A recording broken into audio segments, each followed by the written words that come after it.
بسم اللہ الرحمن الرحیم. میں ہوں محمد افضل ناصر بھٹی اور آپ دیکھ رہے ہیں میری جنگ ڈیجیٹل. ناظرین، ہم اس وقت موجود ہیں پولیس تھانہ بیڑ قصور میں اور ہمارے ساتھ موجود ہیں ایس ایچ او تھانہ بیڑ قصور انسپیکٹر محمد اسلم بھٹی صاحب. ہم ان سے بات کریں گے ایک افسوسناک واقعہ کے بارے میں جو 3-4 روز پہلے ایک پرائیویٹ سکول میں پیش آیا، جس میں ایک لوور سٹاف کے ایک جو ان کا ملازم تھا سکول کا، اس نے ایک لوور سٹاف کی جو خاتون تھی اسی سکول میں کام کرتی تھی، اس کو چھرے کے ساتھ بے دردی کے ساتھ اس کی اشارہ کاٹ کر اس کو ذبح کر دیا تھا. ہم اس حوالے سے بات کریں گے ایس ایچ او تھانہ بیڑ قصور سے کہ یہ کیا واقعہ تھا، یہ واقعہ کیسے پیش آیا، اس کی وجوہات کیا تھی، اس نے کیوں اس کو قتل کر دیا. یہ بھٹی صاحب. بسم اللہ الرحمن الرحیم. 11 تاریخ کو 3:30 بجے عصر کے ٹائم پہ ہمیں اطلاع ملی وزیرہ 15 کہ ادھر ایک مشہور جو ہمارا دینی اور مذہبی تعلیم کا ایک ادارہ ہے، وہاں پہ ایک افسوسناک وقوع ہوا ہے جس میں عبداللہ شاد نامی چوکیدار جو ہے، چوکیدار اس نے چپڑاسی ہے، چوکیدار دونوں کام کرتا ہے. اس نے وہاں پہ کام کرنے والی ایک آیا ہے، اس کا نام رحیلہ بی بی ہے، 45 ایئر اس کی ایج ہے. اس کو چھرے کی مدد سے اس کو قتل کر دیا بڑی بے دردی کے ساتھ. اس کے جسم پہ اور بھی کٹ کے نشان ہیں اور مزید اس کی گردن کو بھی کاٹ دیا. اچھا، اور بھی نشان تھے؟ جی، اس کا بازو بھی کٹا ہوا تھا اور ہاتھوں پہ بھی کٹ کے نشان تھے. اس اطلاع پہ ہماری پولیس نے فوری رسپونڈ کیا، موقع پہ جا کے دیکھا تو بڑی افسوسناک صورتحال تھی. آپ گئے تھے موقع پہ؟ جی، وہاں پہ بلیڈنگ وغیرہ بہت زیادہ ہوئی تھی. کیا وقوع کیا تھا؟ نیچے تھا، اوپر تھا، چھت نہیں، چھت پہ تھا. یہ اس کی دوسری جو تھی منزل اس پہ تھا. تو عورت جو ہے بالکل اس کو ذبح کیا گیا تھا اور پورے فرش پہ بلڈ ہی بلڈ پھیلا ہوا تھا.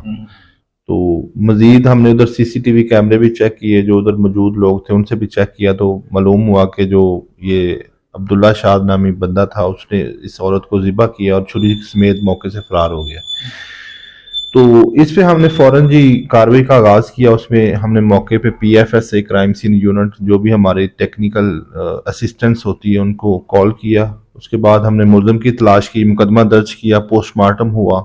ملزم کی تلاش کی تو ملزم ہمیں جلدی اریسٹ ہو گیا. ملزم اس کو اس کے بھائی کے گھر سے ہم نے گرفتار کر لیا. ملزم نے دوران انٹیروگیشن یہ انکشاف کیا کہ وہ صبح اپنے ساتھ ہی گھر سے وہ چھرا لے کے گیا تھا اور پہلے سے اس نے پلان کیا ہوا تھا اس عورت کو قتل کرنے کا. اچھا، چھرا گھر سے لے گیا؟ جی، اس سے پوچھا گیا کہ آپ نے یہ اتنا افسوسناک یہ اتنا دردناک وقوع کس وجہ سے کیا ہے.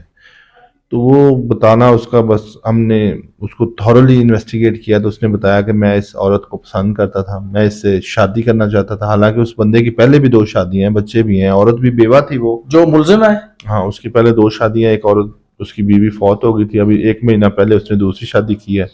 وہ رحیلہ بی بی جو عورت تھی وہ بھی اپنا بیوہ عورت تھی، اس کے 2 بچے تھے، ان کی کفالت کر رہی تھی، ادھر جاب کر رہی تھی. تو جب اس سے مزید انٹیروگیٹ کیا تو اس نے کہا کہ 2 مہینے پہلے میں نے اپنے عزیز و قارب کو اس عورت کے گھر بھیجا تھا برائے رشتہ لینے کے لیے، لیکن اس عورت نے انکار کر دیا. تو میں وقتاً فوقتاً اس سے کوشش کرتا تھا ہیلو ہائی کے لیے اور اس سے رشتہ استوار کرنے کے لیے، لیکن وہ عورت بالکل اس نے انکار کیا کہ میں نے آپ سے شادی نہیں کی. تو اس رنجش کی بنا پر اس نے پلاننگ کی کہ میں نے اس کو قتل کر دینا ہے، اس کو ڈرانا دھمکانے کے لیے. پہلے تو اس نے بتایا کہ میں اس کو ڈرانے دھمکانے کے لیے وہ چھری ادھر لے کے گیا تھا، لیکن ادھر جا کے جب اس نے اس پہ حملہ کیا تو اس کو قتل ہی کر دیا. تو ملزم گرفتار ہو چکا ہے، اعلیٰ قتل بھی برآمد ہو چکا ہے.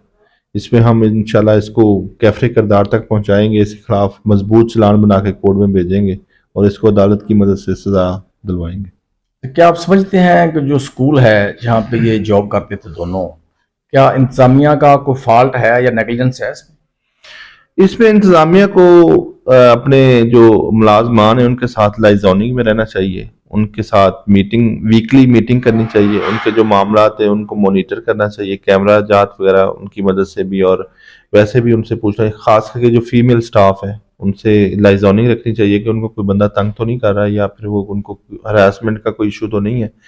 بالکل اس میں ان کی انتظامیہ کا فیلئر ہے اس میں کہ وہ بندہ اس کو کافی عرصے سے تنگ کر رہا تھا اور انتظامیہ کو اس چیز کا پتہ بھی نہیں ہے. اور وہ بی بی جو ہے اس نے اپنے بھائی کو بھی بتایا گھر میں اور بھائیوں نے اس کو کہا کہ آپ بیٹا یہ جاب چھوڑ دو, ادھر ریزائن کر دو. تو وہ عورت کے پاس سے ریزائن بھی ملا تھا.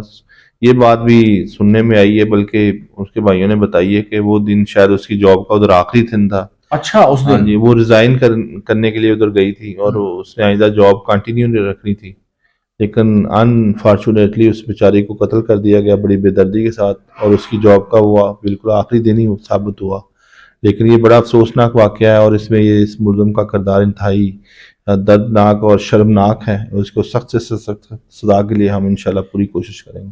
تو یہ اسکول کہاں پہ واقع ہے؟ یہ اسکول جو مین ہمارا جو یہ روڈ ہے, یہ کچہری روڈ کے ساتھ جو دوسرا روڈ ہے جس میں ڈی پی اور ڈی سی صاحب کی کوٹھی بھی ہے, اس کے ساتھ یہ ایک شادی ہال ہے, تاج محل شادی ہال کے ساتھ ہی ہے, وہاں پہ اسکول موجود ہے. تو آپ کے خیال میں یہ اکیلا ملزم تھا؟